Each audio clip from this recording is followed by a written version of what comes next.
அத்தியாயம் 31. அருணேந்திரர் நில்லு என்று சத்தமாக சொன்னவுடன் சமரன் திகைத்துப் போய் அப்படியே அசையாமல் நின்று விட்டான். பிறகு சட்டென்று சிரித்த முகத்துடன் நித்யநந்தினியை நோக்கி நடக்க ஆரம்பித்த அருணேந்திரர், அம்மாடி நந்தினி, சிரஞ்சீவ குருவே, புறப்படுறதுக்கு முன்னாடி உங்க 2 பேரையும் பார்த்ததுல எங்களுக்கு ரொம்ப சந்தோஷம் என்றார். எங்களுக்கும் ரொம்ப சந்தோஷம் அரசே. ஆனா நாங்க இப்போ எங்களோட சிறப்பு விருந்தினர் ஒருத்தரை வழி அனுப்ப போயிட்டு இருக்கோம் என்றாள் நித்யநந்தினி. அப்போது அங்கசீலரும் அவர்களை நெருங்கி வந்து முகம் தெரியாத அந்த சிறப்பு விருந்தினரை பார்த்து சந்தேக கண்களுடன், உங்க சிறப்பு விருந்தினர் நம்ம பாஞ்சால நகரத்துல தான் வசிக்கிறாரா? நான் இங்க வந்து கிட்டத்தட்ட 10 வருஷங்கள் ஆகுது. ஆனா இதுவரைக்கும் இப்படி ஒருத்தரை இந்த நகரத்துல பார்த்ததே இல்லையே என்றார். சமரனுக்கு அதை கேட்டவுடன் தூக்கி வாரி போட்டது. நெற்றியில் வியர்வை வழியத் தொடங்கியது. உடனே சிரஞ்சீவகுரு, இவர் சக்கரநந்த ஏலக்கூடத்தோட சிறப்பு விருந்தினர், அவ்வளவுதான் என்று எளிமையாக பதிலளித்தார். ஆனால் அவருடைய பதில் அங்கசீலருக்கு திருப்தி அளிக்கவில்லை. சிறப்பு விருந்தினரா? அப்ப நாங்கெல்லாம் யாரு? சிரஞ்சீவகுரு பட்டும் படாம சொல்றத பார்த்தா இங்க என்னமோ ஒண்ணு தப்பா இருக்கிற மாதிரி தெரியுதே. அவரோட முக்கியத்துவத்தை பெறக்கூடிய இந்த சிறப்பான விருந்தினர் யாருன்னு கண்டுபிடிச்சே ஆகணுமே என்று நினைத்தார் அங்கசீலர். அங்கசீலருக்கு கிடைத்த பதிலை கேட்டவுடன் அருணேந்திரர் தன் மனதிற்குள் தோன்றிய கேள்வியை தனக்குள்ளேயே வைத்துக் கொண்டார். கருப்பு துணியால் மூடப்பட்டிருக்கும் அந்த மனிதனின் முகத்தை பார்க்க அருணேந்திரருக்கு ஆவலாக இருந்தது. முகத்தை மறைத்திருந்த துணியை சட்டென விலக்கி முகத்தை பார்த்து விடலாமா என்று கூட நினைத்தார். ஆனால் தன் அந்தஸ்தை விட்டு இறங்கி வந்து அப்படி ஒரு விஷயத்தை செய்ய அவர் விரும்பவில்லை. அப்போது திடீரென்று சமரனே அருணேந்திரரிடம், ஐயா, நீங்க தாரகிய வம்சத்தோட தலைவர் அருணேந்திரர் தானே என்றான். ஆனால் பேசியது சமரன் அல்ல. வழக்கம் போல வருணமித்திரரின் குரல் தான் ஒலித்தது. ஆனால் அந்த குரல் அருணேந்திரருக்கு மிகவும் பரிச்சயப்பட்ட குரலாக தெரிந்தது. இவருக்கு எப்படி என்ன பத்தி தெரியும்? சரியா என்னோட பேரை கூட சொல்றாரே என்று யோசித்துக் கொண்டிருக்கும் போதே சமரன் மேலும் தொடர்ந்தான். உங்க மகன் அமிர்ததார பானத்தை குடிச்சது மூலமா 9 நட்சத்திர சக்தியை அடைஞ்சாருன்னு கேள்விப்பட்டேன். இது ரொம்பவே ஆச்சரியமான ஒரு விஷயம்தான் என்றான். சிறப்பு விருந்தினர் தன் மகனை பற்றி புகழ்ந்து பேசுவதை கேட்ட அருணேந்திரர் சிரித்துக் கொண்டே, ஆமா ஆமா, அது அவனோட அதிர்ஷ்டம். உங்களுக்கு எப்படி என்ன தெரியும் என்றார். நீங்க இந்த நாட்டோட அரசர், உங்களை தெரியாதவங்க கூட இருக்க முடியுமா? அப்புறம் உங்க மகனோட சக்தி அவருக்கு கிடைச்ச அதிர்ஷ்டம்னு சொன்னீங்க. ஆனா என்ன பொறுத்த வரைக்கும் அதிர்ஷ்டம் வலிமையோட ஒரு பகுதி மட்டும்தான் அரசரே. எனக்கு வாய்ப்பு கிடைச்சா உங்க மகனை சந்திக்கணும்னு விரும்புறேன். கூடிய சீக்கிரம் நான் வந்து அவரை சந்திக்கிறேன். அவரை பத்தின செய்திகளை கேள்விப்படும் போது அவரும் என்ன போல ஒரு மருத்துவராக கூட வாய்ப்பு இருக்குன்னு தோணுது. அவருக்கு என்னோட பாராட்டுக்கள் என்றான். நிச்சயமா, வாய்ப்பு கிடைக்கும் போது கண்டிப்பா நான் உங்களை என் மகனுக்கு அறிமுகப்படுத்துறேன் என்றார் அருணேந்திரர். நல்லது என்று சொல்லி தலையசைத்து சமரன் நித்யநந்தினியிடம் திரும்பி, உங்க உதவிக்கு ரொம்ப நன்றி. என்ன வாசல் வரைக்கும் கொண்டு வந்து விட வேண்டிய அவசியம் இல்ல. இதுக்கப்புறம் நானே போய்க்கிறேன். நீங்க எல்லாரும் பேசிட்டு இருங்க, நான் கிளம்புறேன் என்று சொல்லிவிட்டு அவன் அந்த இடத்தை விட்டு வெளியேறினான். அவன் அங்கிருந்து வெளியேறிய பிறகு நித்யநந்தினி அருணேந்திரரிடம், அரசரே, அந்த மருத்துவர் உங்களுக்கு ஏற்கனவே தெரியுமா என்றாள். நித்யநந்தினி அருணேந்திரர் மூலம் ஏதாவது தெரிந்து கொள்ள முடியுமா என்பதை அறிந்து கொள்வதற்காகத்தான் அப்படி கேட்டாள். இல்ல இல்ல, எனக்கு அவரை பத்தி எதுவும் தெரியாதுமா. இப்போதான் நான் முதல் முறையா அவரை சந்திக்கிறேன் என்றார் அருணேந்திரர். அதை கேட்டுக்கொண்டிருந்த சிரஞ்சீவகுரு அங்கசீலரின் கையில் இருந்த அமிர்ததாரா குப்பிகளை சுட்டிக்காட்டி, அவர்தான் இந்த அமிர்ததாரா பானத்தை தயாரிச்ச மருத்துவர் என்றார். இதை கேட்டு அனைவரும் ஆச்சரியமடைந்தனர். இவ்வளவு விலைமதிப்பற்ற அமிர்ததாராவை அந்த முகம் தெரியாத மருத்துவர் தான் உண்மையில் தயாரித்தாரா என்று வியந்தார்கள். ஆனால் அருணேந்திரர் மட்டும் அவரது பதிலை கேட்டு புன்னகைத்தார். அந்த சிறப்பு விருந்தினர் ஒரு மருத்துவரா? இந்த சிரஞ்சீவ குரு தான் நம்ம பாஞ்சால நகரத்தை பொறுத்த வரைக்கும் மிகச்சிறந்த மருத்துவர். இவரே அந்த சிறப்பு விருந்தினர்கிட்ட ரொம்ப பணிவா நடந்துக்கிறத பார்க்கும்போது அவர் இந்த சிரஞ்சீவ குருவை விட ரொம்ப பெரிய மருத்துவரா இருப்பார்னு தெளிவா புரியுது. அவரை சந்திச்சது நிஜமாவே என்னோட அதிர்ஷ்டம் தான். அது மட்டும் இல்லாம அவரே ஒரு நாளைக்கு என்னோட மகனை சந்திக்கிறேன்னு வேற சொல்லியிருக்காரு. அது மட்டும் நடந்தா என் மகனோட எதிர்காலத்துக்கு ரொம்பவே உதவியா இருக்கும். என்று நினைத்து மகிழ்ந்தார். ஆனால் மகிழ்வாணரும் அங்கசீலரும் அதை நினைத்து பொறாமை கொண்டனர்.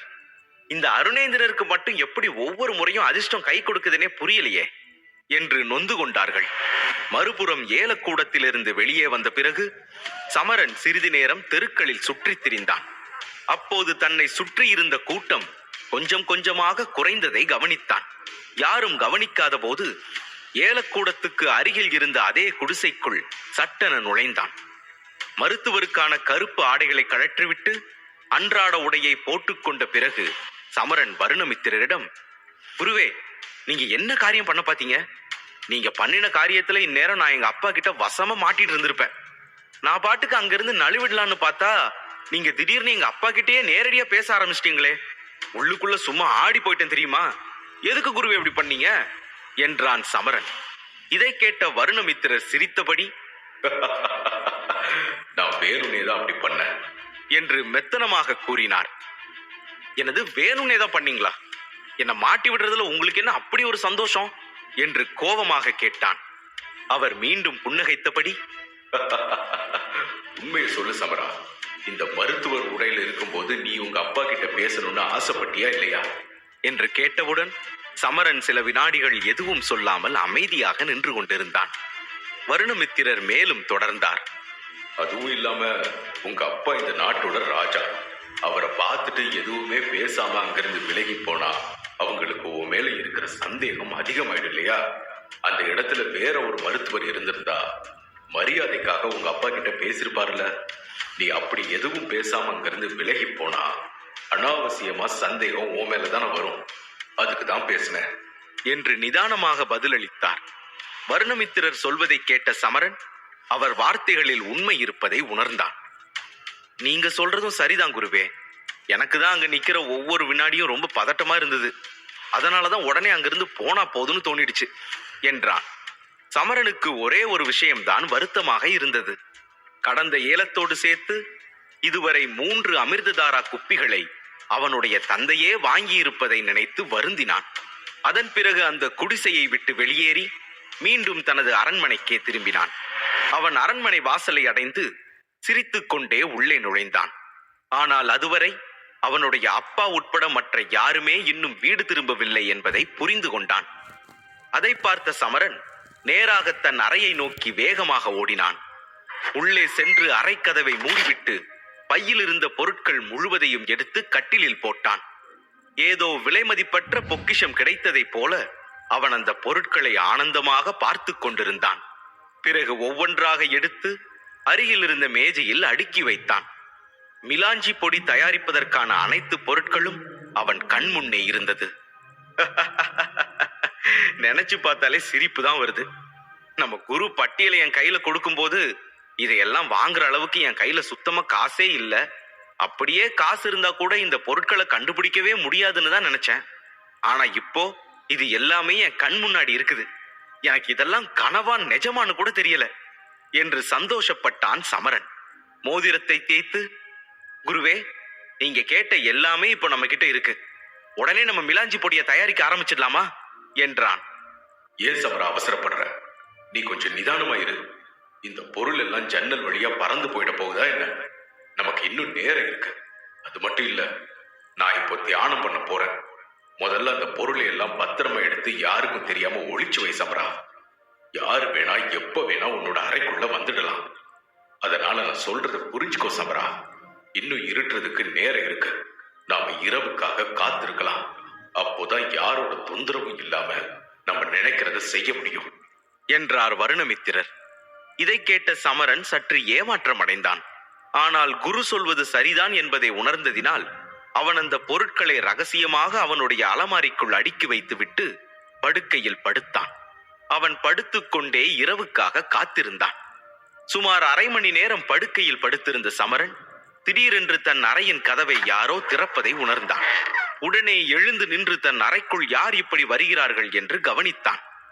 ஜானகிதான் அப்போது அவனது அறைக்குள் அனுமதியின்றி நுழைந்தாள். அவளை கண்டவுடன் சமரன் திகைத்து விட்டான். அப்பாடி, குரு சொன்னது சரிதான். இந்நேரம் மிலாஞ்சி பொடி தயார் பண்ண ஆரம்பிச்சிருந்தா என்னவாயிருக்கும்? இவ உள்ள வந்த வேகத்துக்கு எல்லாத்தையும் பார்த்திருப்பா. காரியமே கெட்டு போயிருக்கும். நல்ல வேளையா எல்லாத்தையும் ஒளிச்சு வச்சாச்சு என்று நினைத்துக் கொண்டிருக்க அவன் ஓய்வெடுப்பதை கண்ட ஜானகி, என்ன சமரா, இங்க வந்து ஒய்யாரமா படுத்துட்டு இருக்கியா? சாப்பாடு உன்னை தேடி அதுவே பறந்து வரும்னு நினைச்சு காத்துட்டு இருக்கியா?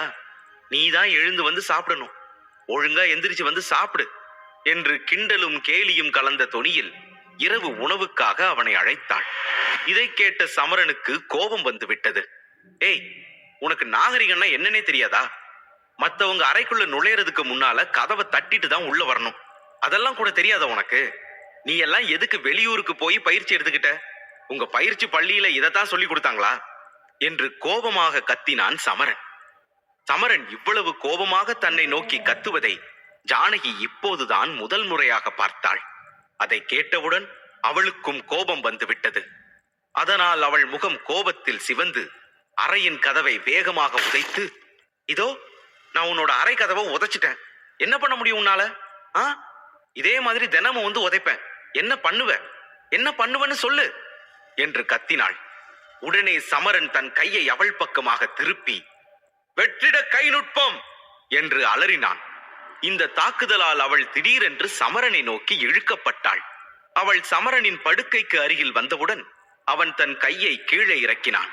இதனால் ஜானகி அதிர்ச்சியடைந்து நிலை தடுமாறி ஒருத்தன படுக்கையில் விழுந்தாள். 9 நட்சத்திரங்களால் அவனுடைய வெற்றிட கை நுட்பத்தின் சக்தி அதிகரித்திருப்பதை அவள் உணர்ந்தாள். கைகளை படுக்கையில் வைத்து தாங்கியபடி மெல்ல எழுந்து நின்று சமரனை கோபமாக பார்த்தாள். நான் உன்னை சும்மா விட மாட்டேன் சமரா என்றாள். உனக்கு இந்த பாடமே போதும்னு நினைக்கிறேன். இனிமே கதவை தட்டாம உள்ள நுழைஞ்சு பாரு, அதுக்கப்புறம் உன்னை என்ன பண்றேன்னு உனக்கே புரியும் என்றான் சமரன். இதை கேட்ட ஜானகி கோபத்தில் அவனுடன் சண்டையிட விரும்பினாள். ஆனால் அதற்கான நேரம் இது அல்ல என்பதை புரிந்து கொண்டு அங்கிருந்து வெளியேறினாள். அதன் பிறகு சமரன் புன்னகையுடன் முகத்தை கழுவிவிட்டு சாப்பிட வெளியே வந்தான். சாப்பாடு மேசையை நோக்கி நகர்ந்தான். அங்கே விருந்தினர்கள் அனைவரும் சாப்பிட்டுக் கொண்டிருந்தார்கள். சமரன் மேகராணிக்கு அருகில் சென்று அமர்ந்து கொண்டான். அப்போது தனக்கு முன்னால் சாப்பிட்டுக் கொண்டிருந்த ஜானகியை பார்த்தான். அவள் சாப்பிடும் விதம் சமரனின் முகத்தில் சிரிப்பை வரவழைத்தது. அதை பார்த்த ஜானகி கோபமாக அவனை முறைத்துக் கொண்டே சாப்பிட ஆரம்பித்தாள். இருவரையும் பார்த்த மேகராணி இருவருக்கும் இடையே ஏதோ நடந்திருக்கிறது என்பதை மட்டும் புரிந்து கொண்டாள். அதன் பிறகு சமரனுடைய பார்வை அங்கே சாப்பிட்டுக் கொண்டிருந்த சூரியோதயனை நோக்கி திரும்பியது. இவனை பார்த்தா அமிர்ததாரா பானத்தை குடிச்சிட்டான் போல தெரியுதே. ஆனா 8 நட்சத்திர சக்தியை அடைஞ்சதுக்கு அப்புறம் அமிர்ததாராவுக்கு அதிக பலன் கிடையாதுன்னு இந்த முட்டாளுக்கு எங்க தெரிய போகுது என்று நினைத்து மீண்டும் புன்னகைத்தான். சமரன் சிரித்துக் கொண்டே மேசையின் ஒரு முனையில் அமர்ந்திருந்த தன் தந்தை அருணேந்திரரை பார்த்தான். அவர் முகத்தில் புன்னகை படர்ந்திருந்தது.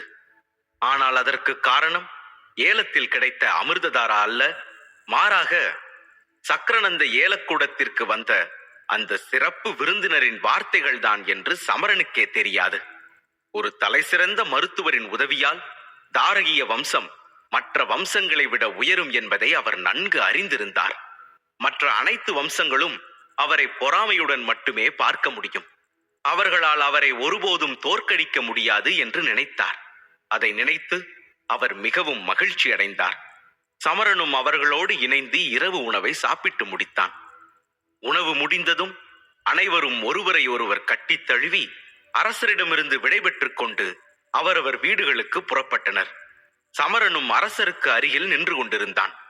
வாசலில் நின்றிருந்த ஜானகி சமரனை பார்த்து கோபத்துடன் தன் காலை தரையில் அறைந்துவிட்டு பழிவாங்கும் எண்ணத்தில் தன் வீட்டிற்கு திரும்பினாள். தாரகிய வம்சத்து மக்களின் அனைத்து வீடுகளும் அரண்மனைக்கு அருகிலேயே இருந்தன. எனவே அவள் விரும்பினால் சமரனை தொந்தரவு செய்ய எப்போது வேண்டுமானாலும் வர முடியும். அவர்கள் அனைவரும் புறப்பட்டு சென்ற பிறகு சமரன் மீண்டும் தன் அறைக்கு திரும்பினான். தன் வேலைக்கு யாரும் இடையூறு செய்யக்கூடாது என்பதற்காக தன் அறையின் கதவை கவனமாக மூடினான். இந்த முறை அவன் சற்றும் பதறவில்லை. ஜன்னல் வழியாக எட்டி பார்த்தவன் இரவுக்கு இன்னும் சிறிது நேரம் இருப்பதை கண்டான். எனவே அவன் மீண்டும் ஒரு முறை படுக்கையில் விழுந்து சிறிது நேரம் உறங்கினான். இறுதியாக இருட்டாகி கிட்டத்தட்ட அனைவரும் தூங்கிக் கொண்டிருந்த போது சமரனின் கண்கள் திடீரென்று திறந்தன. உடனே படுக்கையில் இருந்து எழுந்து அமர்ந்து கொண்டான். ஊரே நிசப்தமாக இருந்தது. அதன் பிறகு அலமாரியை திறந்து மிலாஞ்சி பொடி செய்ய தேவையான அனைத்து பொருட்களையும் ஒவ்வொன்றாக எடுக்க ஆரம்பித்தான். பின்னர் அந்த பொருட்களை மேஜையில் வைத்து அவன் தனது மோதிரத்தை தடவினான். புகை போல வருணமித்திரர் அதிலிருந்து வெளியில் வந்து அவனுக்கு எதிரில் நின்று கொண்டார். சமரன் அவரை பார்த்து, குருவே, இப்ப நாம மிலாஞ்சி பொடி தயார் பண்ணலாமா என்றான். அவர் மெல்ல சிரித்துக் கொண்டே, ஒரு வழியா நீ பொறுமையோட முக்கியத்துவத்தை நல்லா புரிஞ்சுக்கிட்டியா சமரா? எந்த மருந்தையும் தயாரிக்க அமைதியான சூழல் வேணும். சுத்தி அமைதி இல்லைன்னா என் கவனம் சிதறக்கூட வாய்ப்பு இருக்கு. அதுக்கப்புறம் மருந்துகளோட விளைவு நல்லா இருக்காது.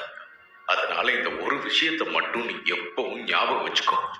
எவ்வளவு பெரிய மருந்தா இருந்தாலும் அதை தயாரிக்க அமைதியான சூழல் தான் ரொம்ப ரொம்ப முக்கியம் என்றார். இவ்வாறு சொல்லிவிட்டு அவர் மீண்டும் ஒரு முறை மேசையில் வைக்கப்பட்டிருந்த பொருட்களை கவனமாக பார்த்தார்.